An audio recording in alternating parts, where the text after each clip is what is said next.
Vambora, cara, as datas da Libertadores do confronto contra o Atlético Mineiro já estão definidas. O Fluminense vai jogar num horário muito ruim para a maioria das pessoas, tanto para na ida quanto na volta para poder assistir, enfim. Tá definida as datas e horários, a Conmebol divulgou essa informação agora há pouco para os clubes no início dessa manhã e o Fluminense jogará a ida e a volta na quarta, 19 horas. E por que essa cara minha aqui? Porque, bem, o jogo de ida e da volta, só para passar a informação completinha, a ida do jogo do Fluminense será no dia 18 de setembro, 19 horas no Maracanã, e a volta no dia 25 de setembro, também no Maracanã, lá na Arena MRV. Tá aí na tela as datas dos jogos de ida e de volta dos dois clubes. Bem, vamos lá, tá? Para você entender o porquê que o Fluminense vai jogar na quarta às 19 e o porquê que isso é um problema. Primeiro, a CBF não respeita a data FIFA. Esse é o primeiro fato, tá? Resumindo rapidamente. Então ela marca jogo da seleção na terça, ela bota quartas de final da Copa do Brasil, jogo de volta na quinta. Na quarta e na quinta. Então, Flamengo e Bahia vai ter que ser na quinta, porque o Flamengo tem um monte de jogador convocado para seleções, então ele joga na quinta para esses jogadores supostamente estarem de volta. O Atlético Mineiro tem o Guilherme Arana, tem jogadores convocados para outras seleções, bem como o São Paulo também. Esses times vão jogar na quinta-feira. Então, Flamengo e Bahia, Atlético Mineiro e São Paulo, o jogo decisivo da Copa do Brasil vai ser na quinta, com as seleções tendo jogado na terça. Eles não podem jogar na quarta-feira. Então, esse jogo tem que ser na quinta. O que acontece? Se um time joga na quinta, que horário que ele pode jogar? No domingo. Ele não pode jogar no sábado. O tempo é muito curto. Então, Atlético Mineiro, São Paulo e Flamengo precisam jogar no domingo. E essa é a semana justamente anterior aos jogos de ida da Libertadores. Se eles jogarem no domingo, eles não podem jogar na terça-feira. Ou seja, nenhum dos jogos do Brasileiro, nem Atlético Mineiro, que enfrenta o Fluminense, nem São Paulo, que enfrenta o Botafogo, e nem Flamengo, que enfrenta o Peñarol, podiam jogar na terça-feira. Aonde que tá a bronca disso? Não sei se vocês perceberam, mas os 3 times mandantes do jogo de ida são do Rio de Janeiro. São 3 dias para ter esse jogo, terça, quarta ou quinta. Nenhum desses jogos aqui do Rio de Janeiro podia ser na terça. O que poderia acontecer aqui? A CBF ter alterado, adiado, por exemplo, o jogo do Flamengo no final de semana, acho que é um Flamengo e Vasco, se eu não me engano, ter adiado um jogo do Atlético Mineiro contra o Grêmio. Lá, também poderia ter acontecido também. Perdão, Atlético Mineiro e Grêmio não, Atlético Mineiro e Bahia. Bahia e Atlético Mineiro. Podia ter adiado um desses jogos aqui para poder comportar um jogo desse na terça. Mas a CBF não gosta de mexer no calendário dela. Então o que ela fez? Fez uma solicitação ao BEP, Batalhão de Polícia do Rio de Janeiro, para que, isso tudo é informação minha, tá? Informação aqui do exclusivo aqui do Rádio Tricolor. A CBF fez um pedido ao BEP para que liberasse que no Rio de Janeiro tivesse 2 jogos no mesmo dia de 2 clubes. Sendo que a recomendação do BEP é que, exceto em clássicos, não haja 2 times jogando no Rio de Janeiro ao mesmo tempo, ou no mesmo dia ali, né? Praticamente no mesmo horário. Isso até acontece sob forma excepcional numa última rodada de Campeonato Brasileiro, porque aí 2 times têm que jogar por aqui na mesma data. Mas sempre que possível é alterado, porque não é recomendado. A CBF fez esse pedido e o BEP, pelo que se indica, né, eu não tenho a confirmação de que o BEP autorizou, mas pelo que se indica, autorizou. Vai ter no mesmo dia Fluminense e Atlético Mineiro no Maracanã às 7 e às 9h30, ali pertinho também, na Zona Norte do Rio, Botafogo e São Paulo, no estádio Newton Santos, famoso Engenhão. Só pra vocês entenderem o tamanho da bronca disso daqui, tá? Obviamente, a gente tá falando de 2 torcidas que não são as 2 maiores do Rio de Janeiro, mas, obviamente, também vão lotar os seus estádios. 30 e poucos mil lá no Engenhão, 50 e poucos mil, 60 mil no Maracanã, de tricolores e botafoguenses. Torcidas muito rivais, tá? E aí você vem para o adversário do Fluminense, que é de um estado vizinho aqui, Atlético Mineiro, que com certeza vai lotar o seu setor e vai pegar todos os ingressos disponíveis no Maracanã. E com um detalhe, uma aliada muito forte, a principal organizada do Atlético, é uma aliada muito forte da principal organizada do Vasco. Ou seja, problemaço aqui. Já cria um Vasco nessa confusão aqui. Inclusive é normal ver torcedores com a camisa do Vasco no meio da torcida do Atlético Mineiro sem nenhum problema. No caso do jogo da Conmebol não pode. E deixa eu só te contar, o São Paulo também tem uma das suas principais organizadas como a aliada de uma organizada do Flamengo. Ou seja, a gente está falando de Fluminense, Botafogo, Vasco e Flamengo jogando praticamente no mesmo horário na mesma região. Sem contar o trânsito, o caos, enfim. River e Colo-Colo ficou para terça, 9h30. 9h30 é um horário preferido lá dos argentinos, normalmente na quarta, mas ficou para terça por conta da sequência de jogos.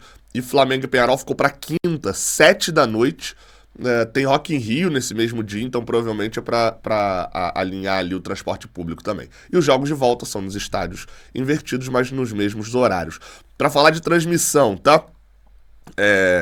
Transmissão do Fluminense será feita no Paramount Plus. Então, jogo do Fluminense exclusivo, ida e volta na Paramount Plus. A escolha foi muito simples, né? A Globo pegou São Paulo, né? Que é o mercado de São Paulo é o que mais importa. Então ela pegou Botafogo e São Paulo. E aí na TV fechada, a ESPN tem a primeira escolha, escolheu Flamengo e Peñarol exclusivo. A Paramount tem a segunda escolha, escolheu Fluminense e Atlético Mineiro exclusivo. E aí a ESPN tem a terceira, escolheu Botafogo e São Paulo dividido com a Globo. E na quarta sobrou pro Paramount, Colo-Colo e River Plate. É isso, tá? Vamos falar de Mundial, a gente falou de Libertadores, a gente fala de Intercontinental. Lembra que há um tempo atrás falaram da possibilidade do Fluminense jogar um outro Mundial nesse ano? Pois bem, a FIFA alterou o calendário e isso não acontecerá, a menos que a gente ganhe a Libertadores de novo. Quem revelou isso, no final das contas, foi o Al Ain, time dos Emirados Árabes Unidos, que fez uma divulgação, obviamente, recebendo a informação da FIFA sobre as datas do Intercontinental desse ano, que caso o Fluminense ganhe, ele irá, irá disputar. Como vai funcionar, tá? No dia 22 de setembro, ou seja, daqui a menos de um mês, o Al Ain, que é o campeão da Ásia, enfrenta o Auckland City, que é o campeão da Oceania, lá nos Emirados Árabes.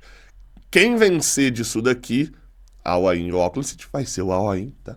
Enfrenta o Al Ahly do Egito, que é o campeão da África. Então a gente teria campeão da África no dia 29 de outubro, enfrentando o campeão da Ásia ou da Oceania.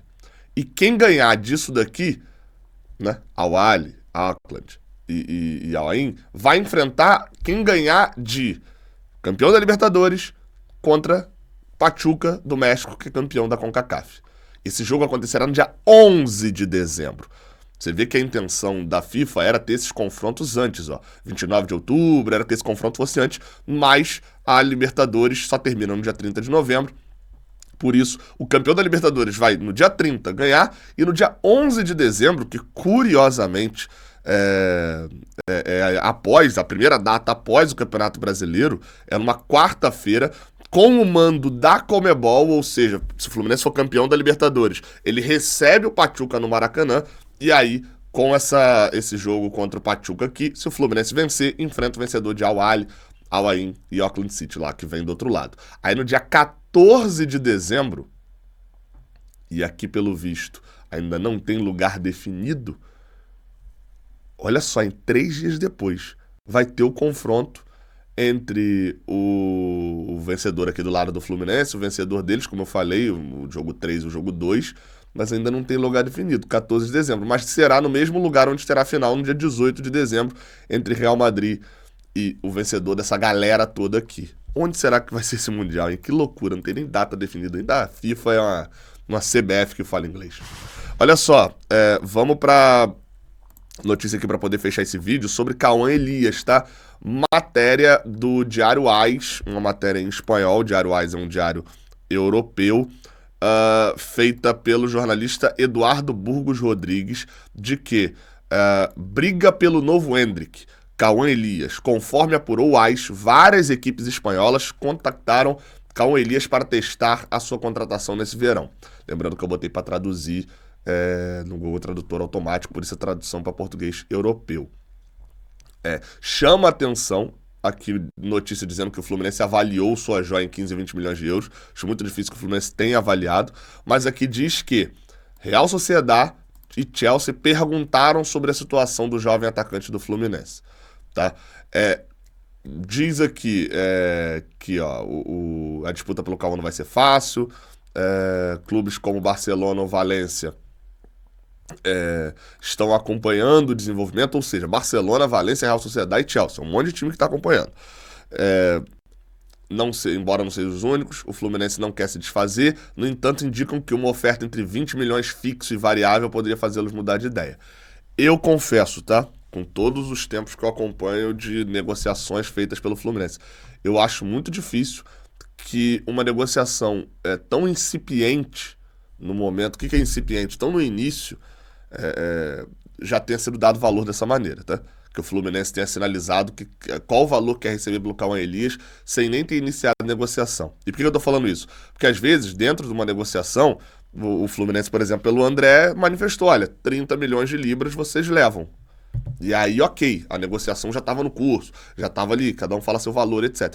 Sem nem ter nada, o Fluminense ter falado isso, eu acho bem difícil, com todo respeito à apuração aí do Eduardo Burgos. O Eduardo Burgos, por sinal, apesar do Diário AS ser da equipe do Diário AS lá da Europa, ele escreve muito sobre futebol sul-americano. Novo Hendrick, né, a matéria do Cauã Elias, Estevão Puro Talento, o Grupo City quer voltar a pescar no Brasil, aí fala sobre o Cristiano Ronaldo, Vitor Roque, então fala muito sobre jogadores sul-americanos, porque ele nascido na Colômbia, não, na Bolívia, e mora na Espanha, então deve ter ali um pouco desse contato. Então assim, ele escreve bastante sobre isso, respeito à apuração, e obviamente estou repercutindo aqui porque o Diário AS tem muita credibilidade também.